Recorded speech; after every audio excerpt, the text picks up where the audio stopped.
Evangelizai, evangelizai, ide evangelizar.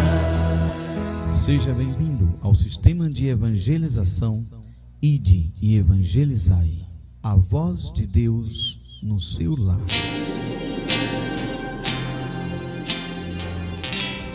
Despertar da fé.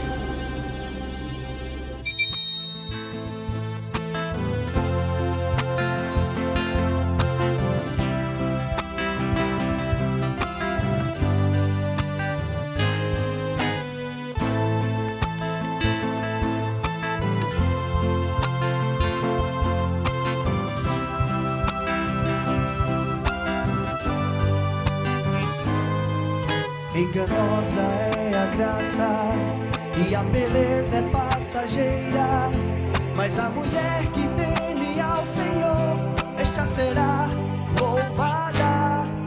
Enganosa é a graça e a beleza é passageira, mas a mulher que teme ao Senhor, esta será louvada. Tu és pérola,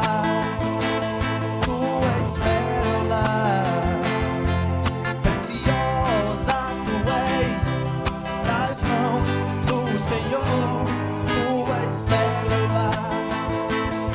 tu és pérola, preciosa tu és nas mãos do Senhor, tu és pérola.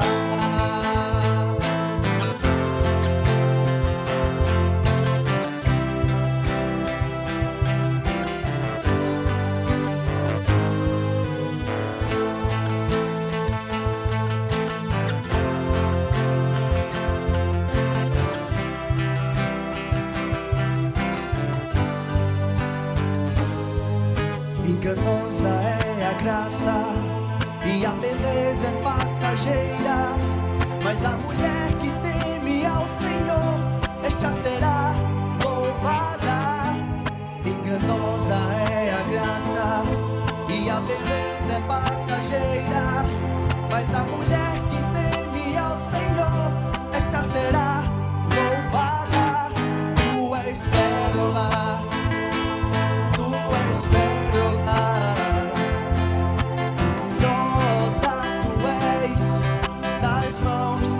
Senhor, tu és pérola, preciosa tu és nas mãos do Senhor, tu és pérola.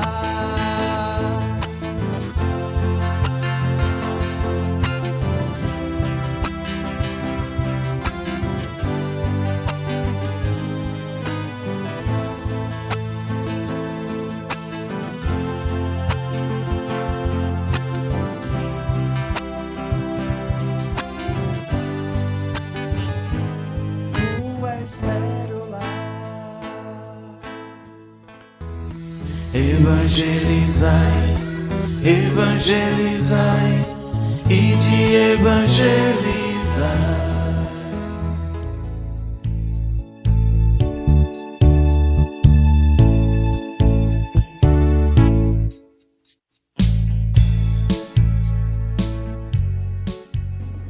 Nós vamos fazer a leitura de Mateus 24, do versículo 1 até o verso 4.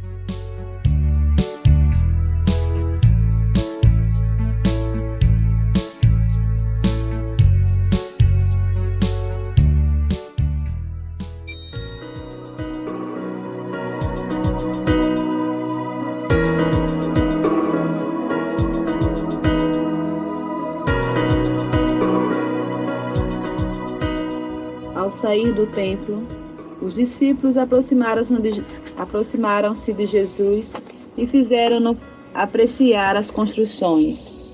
Jesus, porém, respondeu-lhes: Vedes todos estes edifícios?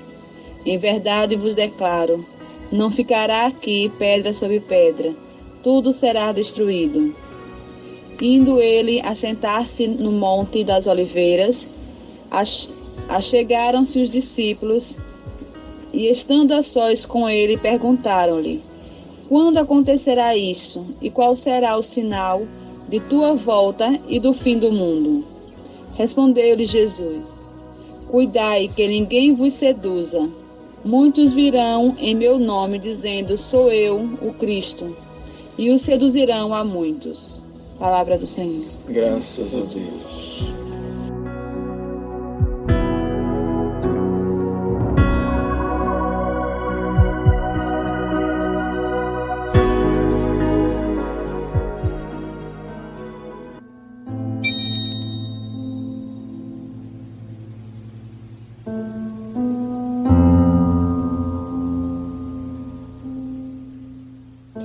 Então nós vimos aí a leitura de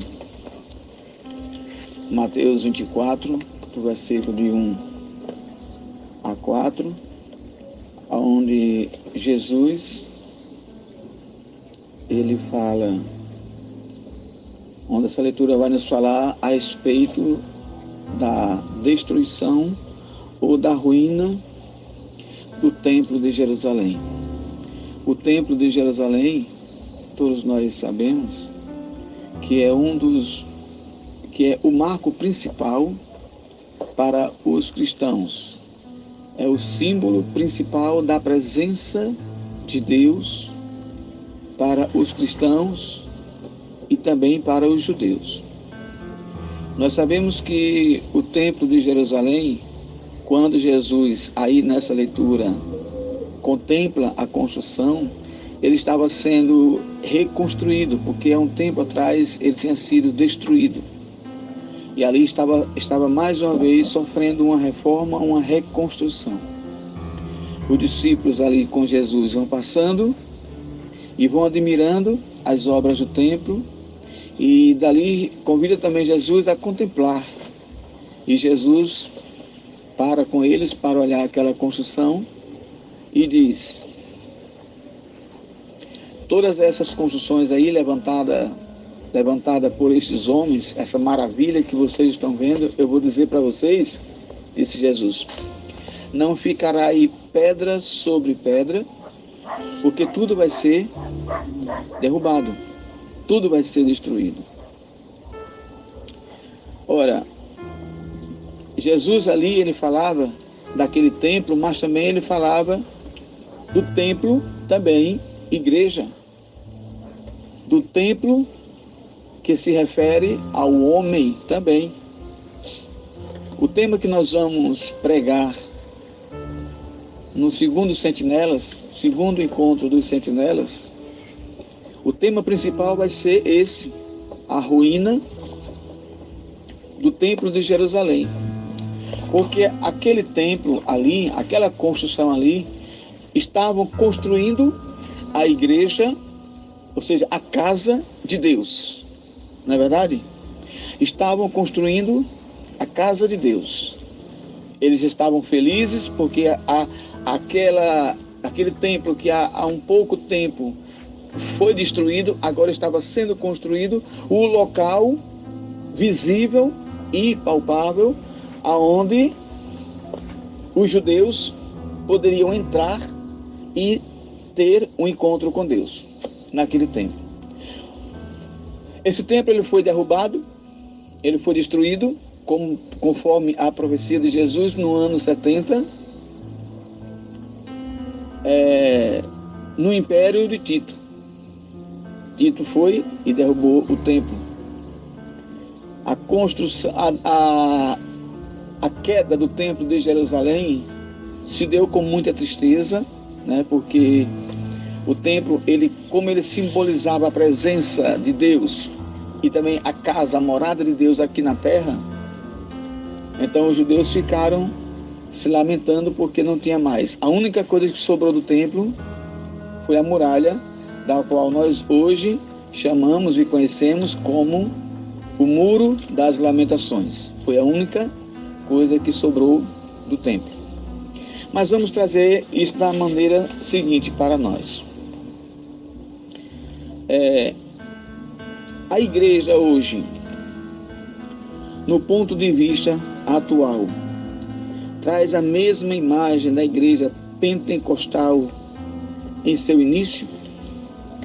Bem, se nós formos responder essa pergunta, se a igreja hoje católica, vamos dizer assim, se os cristãos hoje, em pleno século XXI, com toda essa tecnologia que existe, com todos os avanços tecnológicos que existem, com tudo isso que está acontecendo hoje na sociedade, com todo o avanço tecnológico, os cristãos hoje, os nossos cristãos, nós estamos tendo como igreja de Cristo a mesma imagem daquela igreja pentecostal lá atrás, da igreja que se iniciou lá atrás, quando os apóstolos se reuniram no cenáculo, quando eles invocaram o Espírito Santo, quando Pedro abriu as portas do templo, uma vez tomado pelo Espírito Santo, ele e os discípulos e os apóstolos abriram a porta e pregaram, e 4.000 almas se converteram. Foi 4 ou foi 5.000, não lembro bem. Foi um número bom, entre 4 e 5.000, não me vem agora a memória.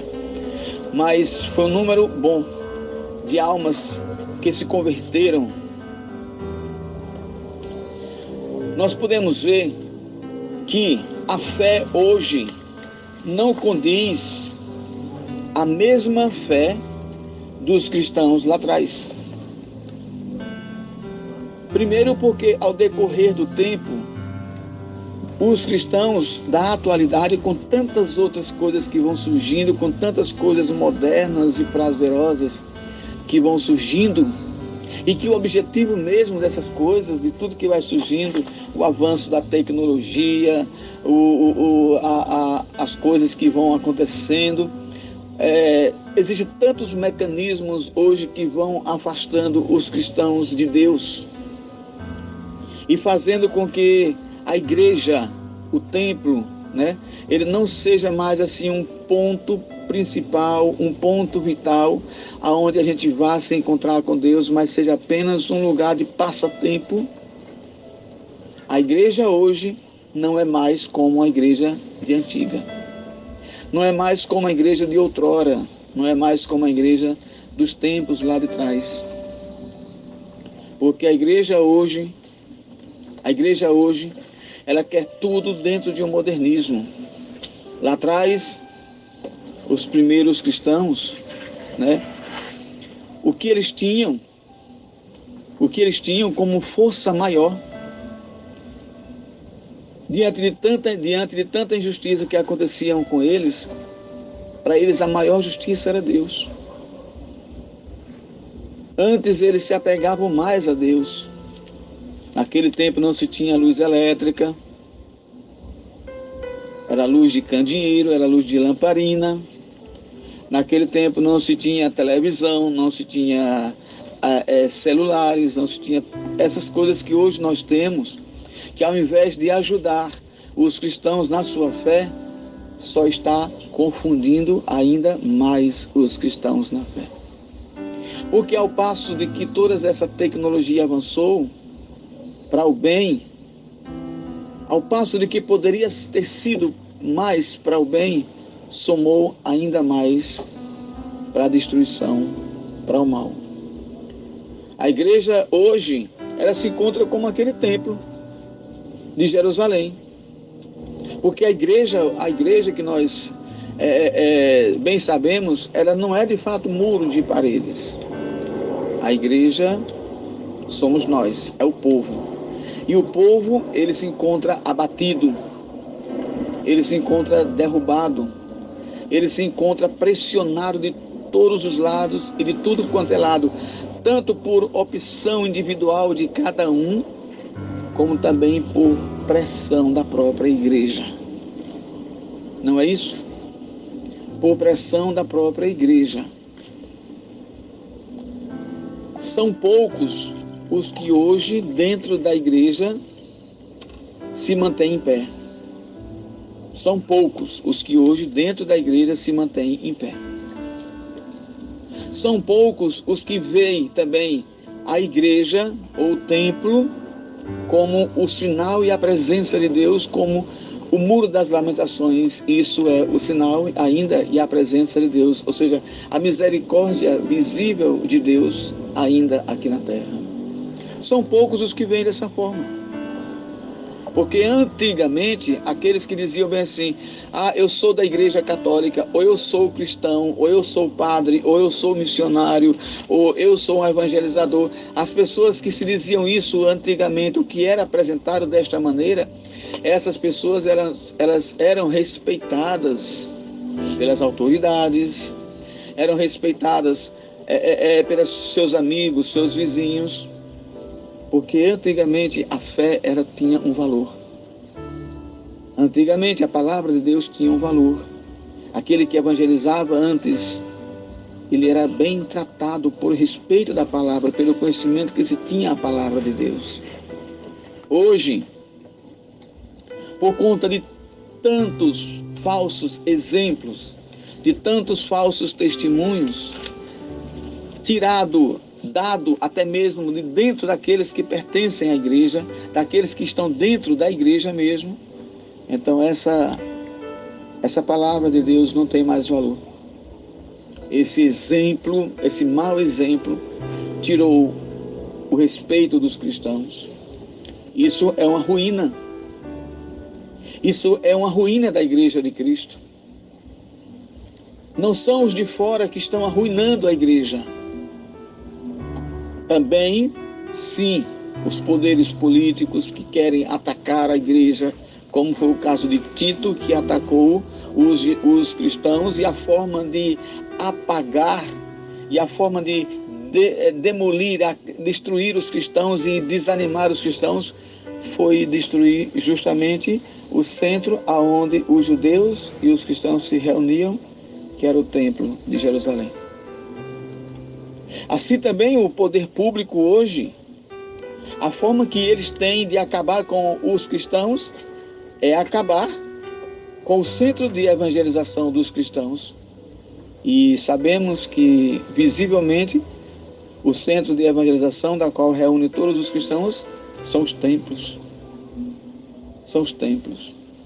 Os templos podem até permanecerem e ficarem em pé, mas vazios, eles não dizem nada. Não é verdade? Mas vazios, eles não têm significado nenhum. Não é verdade? Não tem significado nenhum, porque são apenas as paredes. E são poucos os que hoje frequentam os templos onde Deus se encontra. São pouquíssimos. O poder político, o poder público, eles vão e eles já estão, criando leis para destruírem os centros, as nossas igrejas, os nossos templos. Tudo que for de forma legal, judicialmente falando, naquilo que eles aprovam, eles vão criar. Eles vão criar para fazer com que os cristãos, não tendo mais onde se reunir, eles percam a sua fé. Eles percam a sua fé. É assim que acontece em alguns países já, como a China. É assim que acontece em alguns países já também, como a França,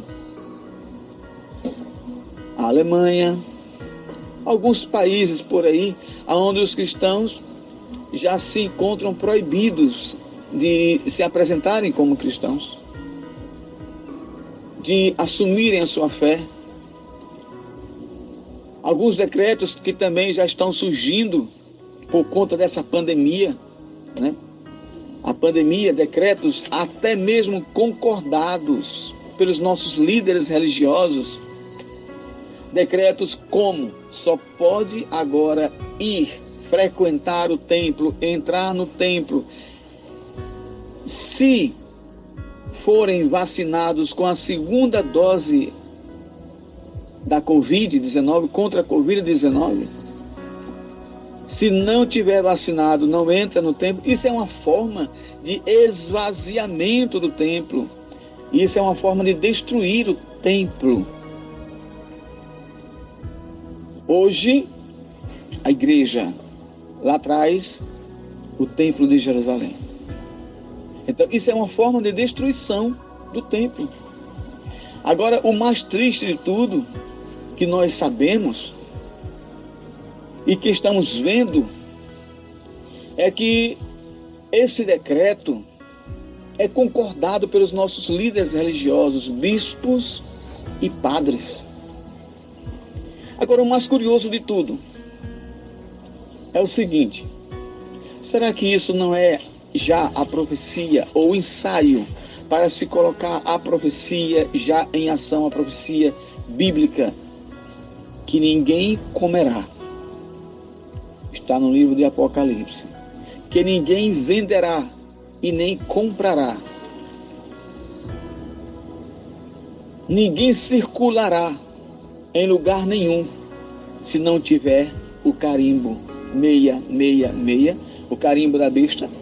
Será que isso já não é este ensaio para quando chegar este carimbo, que já está na atualidade? Nós sabemos que já está na atualidade, porque se os padres concordam, a perseguição e a destruição do povo de Deus, ela começa com a concordância daquilo que parece ser legítimo, leis.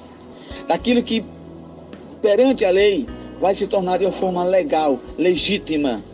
Porque está na lei, todos têm que cumprir. Se não cumprir, por estar na lei, terá que pagar uma pena. E a pena é: você não come, você não bebe, você não compra, você não vende e nem troca, se não tiver esse carimbo. Então, nós podemos perceber que o que entra em jogo neste ensaio para a existência e para o cumprimento dessa profecia não é mais o que muitos diziam lá atrás, antigamente, que era para os crentes, que era para os evangélicos.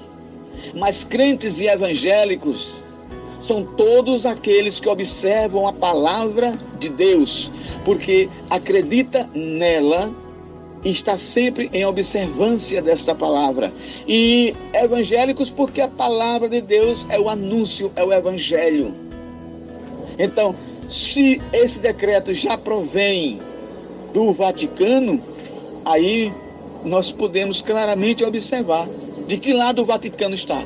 Se do lado de Deus, porque é preciso entender que o nosso líder maior, o nosso líder superior acima de nós é o Papa.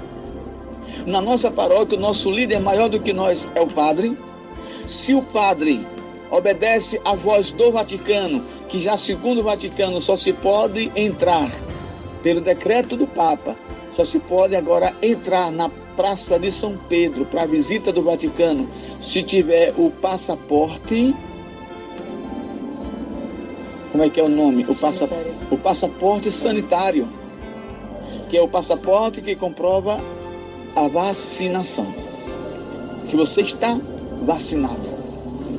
Eu pergunto o seguinte: se o Papa sabe que existe na Bíblia, na palavra de Deus, a proibição dos cristãos ao templo, o carimbo do 666, será que isso por coincidência não está se batendo, não?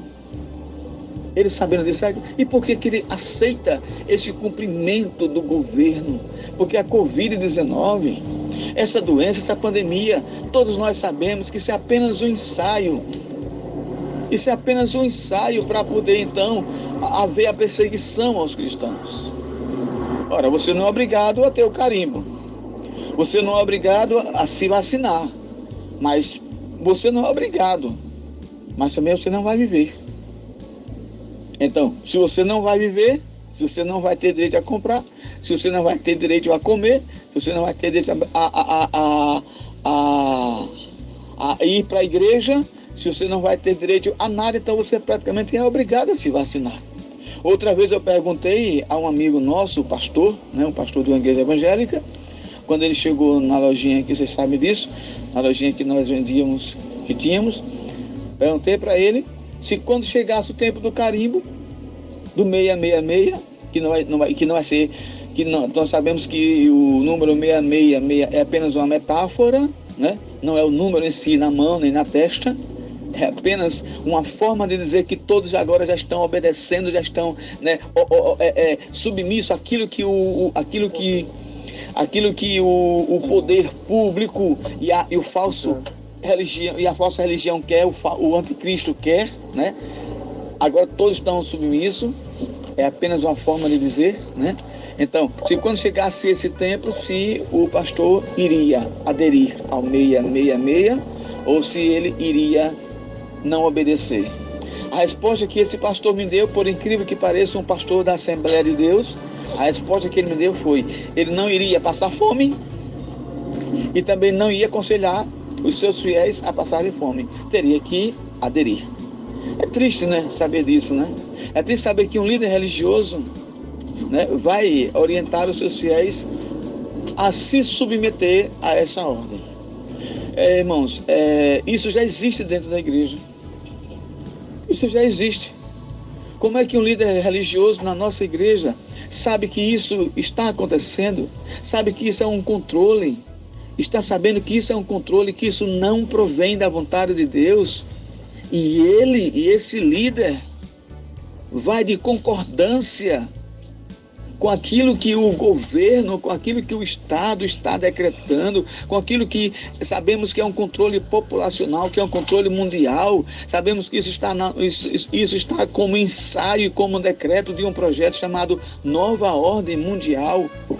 Como é que o nosso líder, o Papa, adere a isso conscientemente? Aí cabe a cada um de nós agora analisar. Porque a palavra de Deus diz que nós conheceremos o anticristo ou o falso profeta pelas obras que ele faz, pelas ações dele. Então, um papa que atualmente, um tempo atrás, decretou que a estátua ou a imagem de Lutero Martins teria que estar dentro da igreja. Aí podemos ficar em alerta com isso. Isso não confere de maneira nenhuma, não é isso? Aquilo que nós vivemos é aquilo que nós acreditamos. Um papa que anda de vez em quando dando seus vacilos.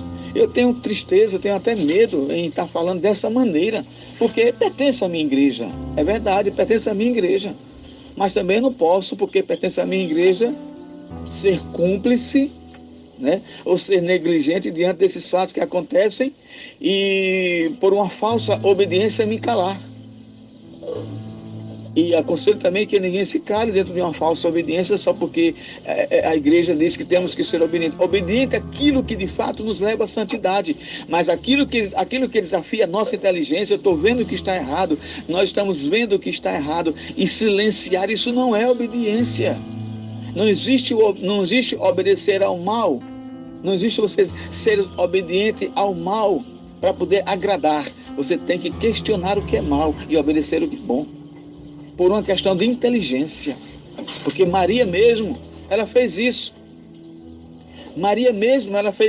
Você questionar, você perguntar, não quer dizer que você não vá obedecer. Mas para poder você obedecer, você precisa entender o que é que você vai obedecer. Quando o anjo chegou para Nossa Senhora e disse: tu serás a mãe do Filho de Deus, ela disse: como que vai se fazer isso? Ela não caiu em uma polêmica com o anjo, ela não caiu em uma falta de fé com o anjo, né? Ou uma falta de fé daquilo que o anjo havia trazido para ela como mensagem de Deus. Mas simplesmente ela acreditou e quis entender como que aquilo iria acontecer com ela. Assim também, se uma pessoa chega para mim, um líder religioso chega para mim e diz: você vai se vacinar em relação à obediência à igreja, porque a igreja está pedindo para fazer isso. Espera aí, vamos me explicar por que eu vou vacinar. Porque a minha fé me ensina que eu não tenho que fazer isso. Até porque a lei mesmo da Constituição não obriga ninguém a se vacinar. Não é verdade? A nossa lei mesmo não obriga ninguém a tomar medicamento nenhum, caso ele não se sinta seguro. E por que agora eu tenho que tomar? Por que agora nós temos que tomar essa vacina? Aí chega um líder religioso, chega um papa, chega um bispo e diz que nós só podemos entrar na igreja se tivermos o cartão da vacina. Aí eu pergunto, o cartão da vacina é maior do que o sacramento que nós recebemos? Não é verdade? É maior do que o sacramento que nós recebemos. Porque o Papa está de acordo que você não vai, o Papa e o Bispo e o seu padre estão de acordo, você não vai ter mais o sacramento. Pronto. Então nós estamos restritos ao sacramento, à Eucaristia, à confissão e a qualquer outra coisa. Então, aí é onde se vê, de fato, quem somos e o que somos para a igreja. Aí se vê o filtro do pequeno rebanho. O pequeno rebanho passando, né? Pela peneira, porque são poucos os que vão de fato permanecer nessa fidelidade. São poucos, não sei se vocês estão entendendo, mas são poucos os que de fato vão permanecer nessa fidelidade.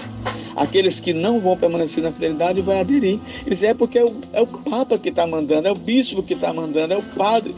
A gente não pode ir em confronto, a gente não pode ir em desobediência.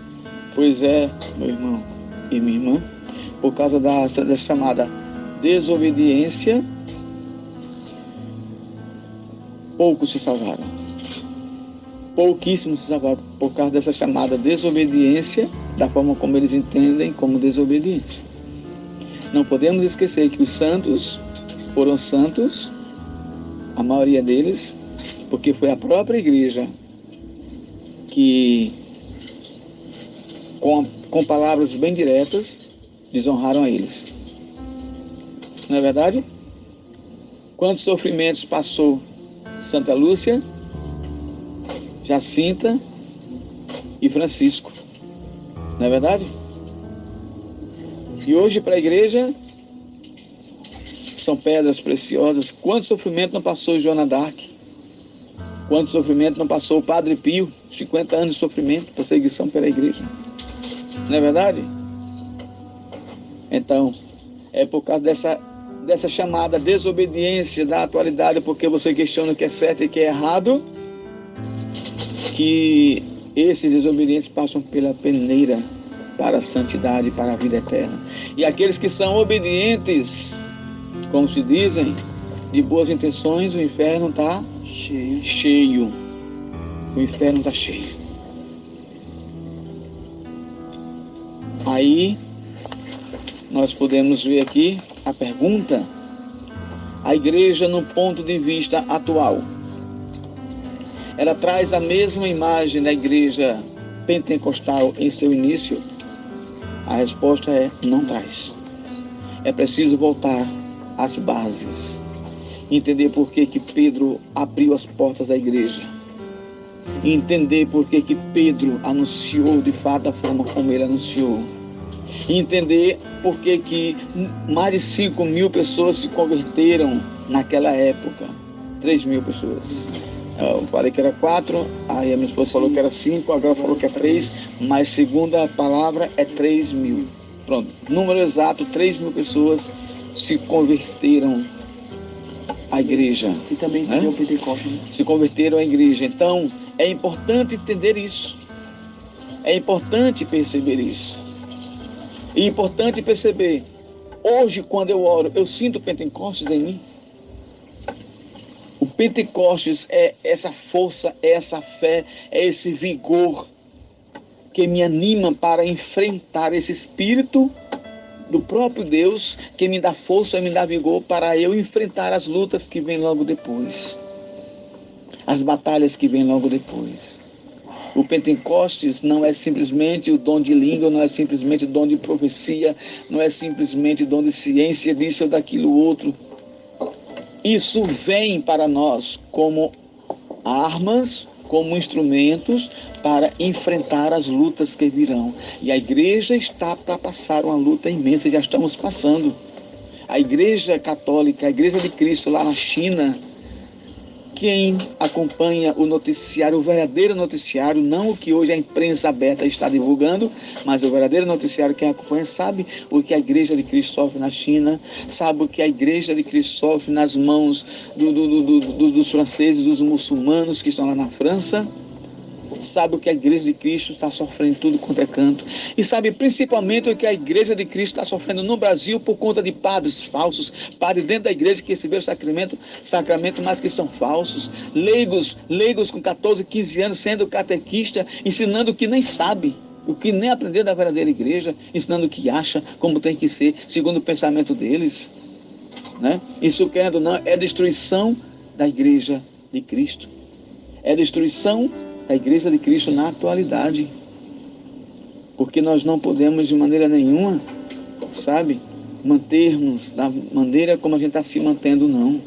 Temos que partir para a realidade, temos que voltar àquilo que nós éramos antes, temos que ver e temos que questionar como que era a tua fé, Pedro, como que era a tua fé, Paulo, como que era a tua fé, Maria, lá atrás. Temos que voltar a questionar como que era, o que sustentou eles lá atrás, para poder a gente ter a fé hoje.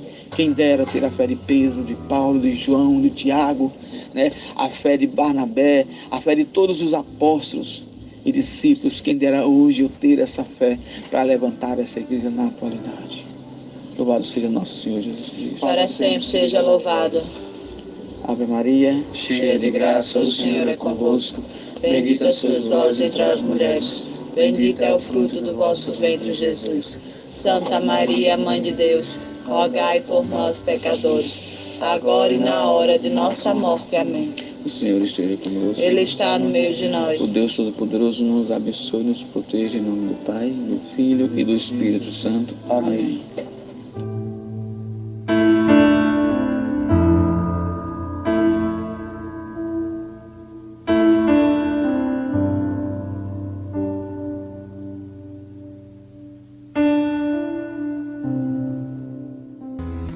Evangelizai, evangelizai, e de evangelizar.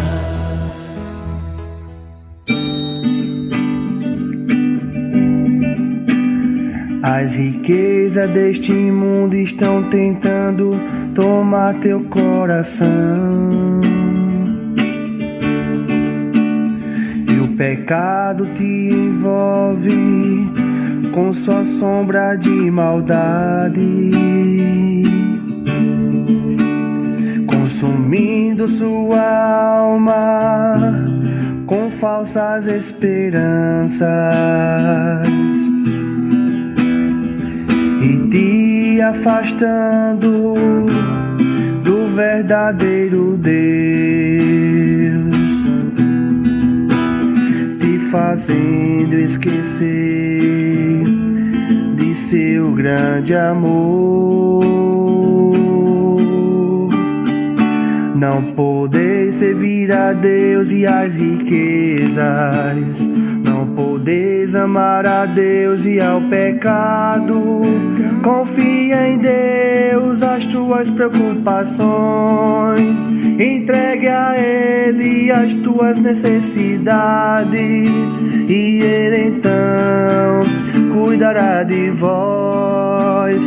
Não podeis servir a Deus e as riquezas, não podeis amar a Deus e ao pecado. Confia a Deus as tuas preocupações, entregue a Ele as tuas necessidades, e Ele então cuidará de vós.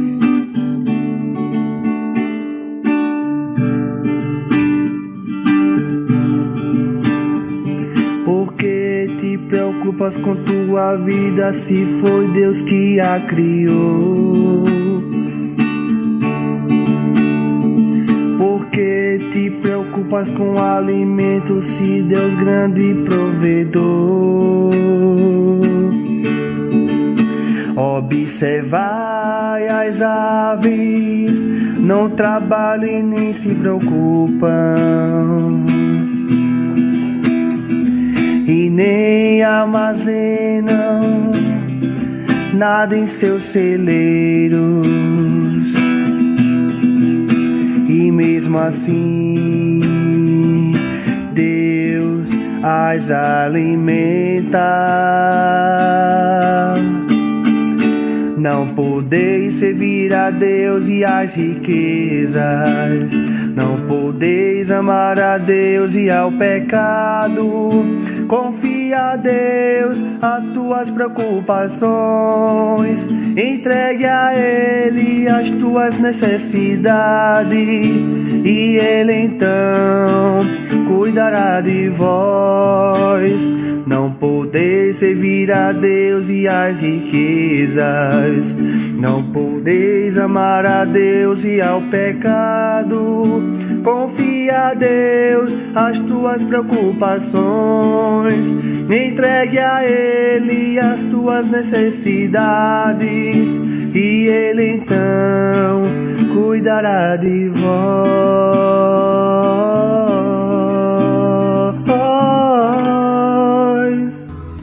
Evangelizai, evangelizai, ide evangelizai.